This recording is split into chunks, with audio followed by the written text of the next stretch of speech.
অনুরাগের ছোঁয়ায় আবারও গল্পের নতুন মোড়, আবারও ভুল বোঝাবুঝি তৈরি হচ্ছে সূর্যদীপা সোনারূপার মধ্যে।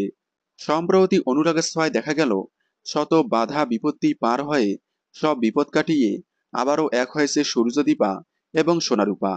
বেশ কয়েকদিন ধরে সবাই মিলেমিশে একসাথে হাসি মজায় কাটাচ্ছে, কিন্তু এই আনন্দ যেন ক্ষণিকের জন্য।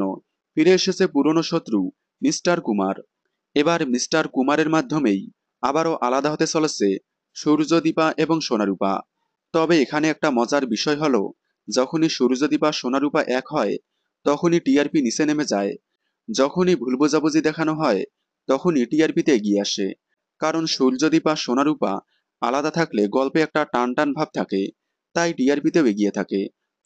তবে যাই হোক, সম্প্রতি দেখা গেল কুমার সূর্যদীপাকে মারার জন্য বাড়িতে আগুন লাগিয়ে দেয়। সেই বাড়িতে একাই থাকে সোনা। রূপা দীপা সূর্যকে নির্দোষ প্রমাণ করার জন্য আগেই বেরিয়ে পড়ে।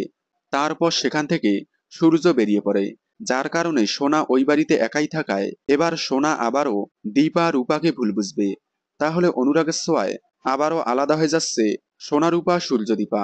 দেখতে থাকুন অনুরাগের ছোঁয়া, সোম থেকে রবি ঠিক রাত 9:30টায় স্টার জলসায়। অনুরাগের ছোঁয়ার সকল আপডেট সবার আগে পেতে চ্যানেলটি সাবস্ক্রাইব করে পাশে থাকা বেল আইকনটি বাজিয়ে দিন। ধন্যবাদ।